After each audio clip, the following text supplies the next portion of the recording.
नमस्कार दोस्तों, स्वागत है आज आप सबका मेरे इस वीडियो में। आज के इस वीडियो में हम बात करेंगे how you should explain your project during an interview.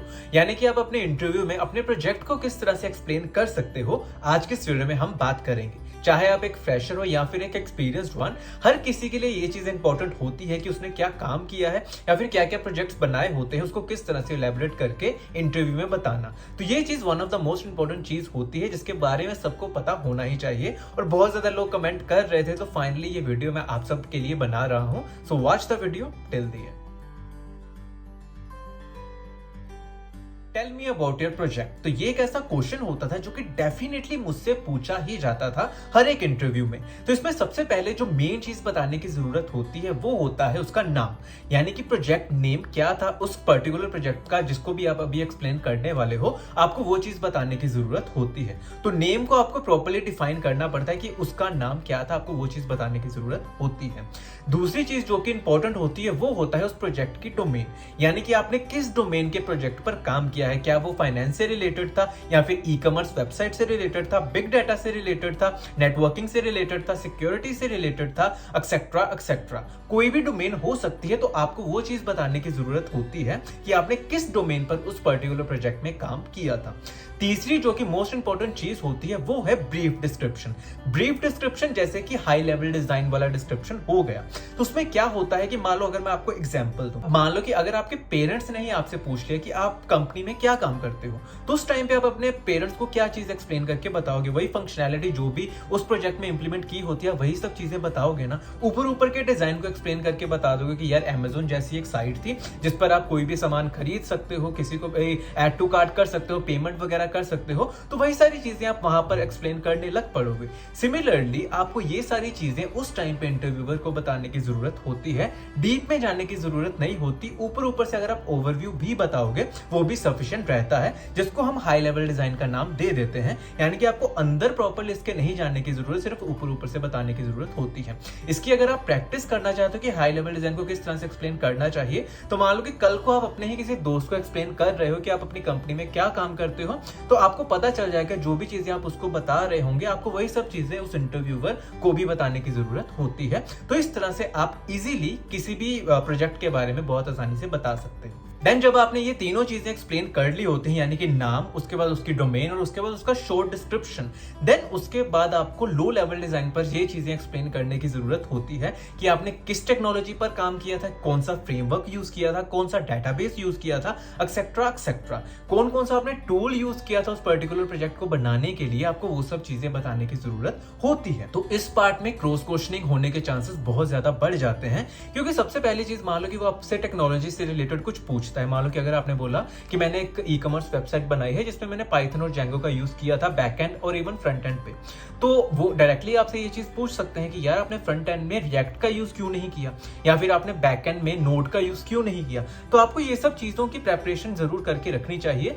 आप डायरेक्टली ये चीज नहीं बोल सकते कि यही चीज मुझे असाइन की थी तो इसलिए मैं इसको करना चाहता हूं। थोड़ा बहुत अगर आप एक बैकएंड डेवलपर हो तो आपको ओवरव्यू होना चाहिए कि पाइथन किसके लिए यूज की जाती है, जावा किसके लिए यूज की जाती है और आपने उसको क्यों नहीं प्रेफर किया, क्योंकि ये क्वेश्चन प्रोजेक्ट के बेसिस पे पूछे जा सकते हैं। देन उसके बाद फ्रेमवर्क कौन सा प्रेफर कर रहे हो। मान लो कि अगर आपने बोल दिया कि जेंगो को यूज किया, they will definitely ask react और एंगुलर ज्यादा प्रेफरेबल चीजें होती हैं, तो आपने उनको क्यों नहीं प्रेफर किया। और अगर इवन कि अगर आपने बोल दिया कभी कभी कि मैंने अगर रिएक्ट में ये चीज डेवलप की है, तो डेफिनेटली वो ये चीज पूछेंगे कि आपने एंगुलर के क्यों नहीं यूज किया।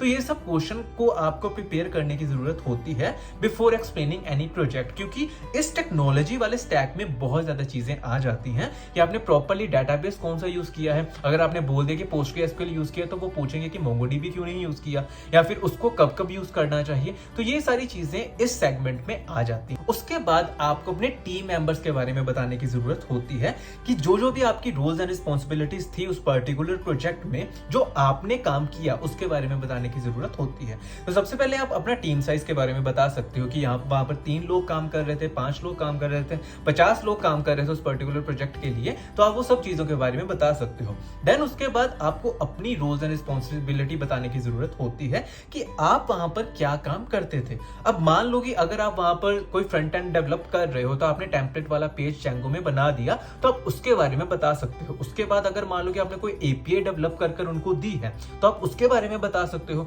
अगर आपने प्रॉपर्ली कोई फंक्शनैलिटी ऐड करके दी है, मान लो कि अगर आप ई कॉमर्स वेबसाइट बनाते हो तो आपने वो सारे के सारे प्रोडक्ट को आगे डिस्प्ले करवाया है तो आप उसके बारे में बता सकते हो। ऐड टू कार्ट वाली फंक्शनैलिटी को अगर आपने ऐड किया है तो आप उसके बारे में एलैबोरेट करके बता सकते हो। और उसके अलावा अगर आपने पेमेंट गेटवे को इंप्लीमेंट किया है तो आप उसके बारे में भी बता सकते हो। तो जो भी आपने उस पर्टिकुलर प्रोजेक्ट में काम किया होता है, जो भी आपके हैंड्स ऑन एक्सपीरियंस हुए होते हैं, आपको वो सब चीजें बताने की जरूरत होती है, क्योंकि ये रोल्स एंड रिस्पॉन्सिबिलिटीज वाला सेगमेंट बहुत ज्यादा इंपॉर्टेंट होता है। वो इसी के बेसिस पे आपको जज करते हैं कि आप क्या इस पर्टिकुलर पोजीशन के लिए सही होंगे भी या नहीं, क्योंकि क्या आपने पर्टिकुलर डोमेन पर काम किया है, तो क्या आपने वही काम किया जो हमें रिक्वायर्ड है या नहीं। तो इस चीज पे बहुत ज्यादा जज किया जाता है कि आप अपनी उस टाइम पे रोल्स एंड रिस्पॉन्सिबिलिटीज क्या एक्सप्लेन कर रहे हो। इसी में ही एक और क्वेश्चन आ जाता है कि क्या क्या चैलेंजेस आपने फेस किए थे उस पर्टिकुलर प्रोजेक्ट में काम करते समय।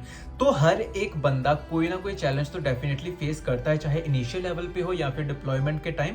किसी भी टाइम पे कोई बंदा डेफिनेटली चैलेंज फेस करता है, चाहे वो छोटा हो या बड़ा हो। तो आपको वो चीज बताने की जरूरत होती है। और अगर आपको लग रहा हो कि यार मैं तो कभी चैलेंज फेस ही नहीं किया अपने प्रोजेक्ट में, still I will suggest you कि यार कोई ना कोई आपको लग रहा हो कि यार ये सबसे ऐसी चीज है जो कि बताने लायक है, तो आप वो चीज बता सकते हो इस क्वेश्चन के अंदर।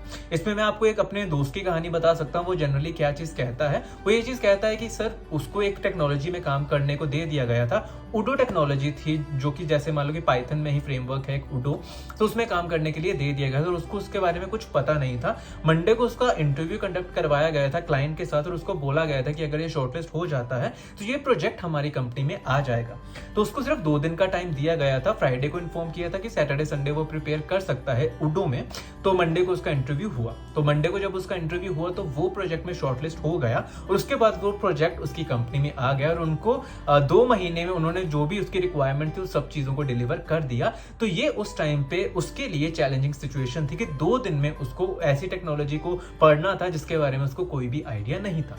तो ये उस प्रोजेक्ट में काम करते करते उसको ये सब सिचुएशंस भी झेलने को मिली थी। तो आप भी ये सब चीजों के बारे में प्रोजेक्ट में एक्सप्लेन करके बता सकते हो। और उसके अलावा आप ये भी चीज बता सकते हो कि कई बार कई लोगों के साथ काम करने में दिक्कत आ रही होती है, तो आपने उन सब सिचुएशंस को किस तरह से हैंडल किया था, आप उनके बारे में भी बता सकते हो। And last but not the least, कुछ ऐसे सिचुएशनल क्वेश्चंस भी पूछे जा सकते हैं कि मान लो कि अगर आपका इंटरव्यूअर ये चीज कहे कि आपने कभी मान लो कि आपकी डेडलाइन रह जाती है, तो आपने उस सब सिचुएशंस को किस तरह से हैंडल किया है। कभी कभी मान लो कि आपका किसी पर्टिकुलर टीममेट के कारण कोई काम डिले आ रहा है, तो आपने उस सिचुएशन को किस तरह से टैकल किया था। या फिर आप किसी पर्टिकुलर प्रोजेक्ट में काम कर रहे हो और आपको पता चल गया हो 1-2 हफ्ते के बाद कि आपने ये वाली चीज को सही से इंप्लीमेंट नहीं किया, तो आपने उस सिचुएशन को किस तरह से टैकल किया था। या फिर कभी कभी आपका कोई कंट्रीब्यूशन रहता है कि आप मान लो कि कोई डिसीजन वगैरह करते हो, कि अगर मान लो कि आपने कभी क्लाइंट के साथ बात की होगी तो उन्होंने कहा होगा कि यार हमें ये चीज चाहिए, तो आपने क्या कभी आर्ग्यू करके उनको बोला है कि हमें ये चीज नहीं,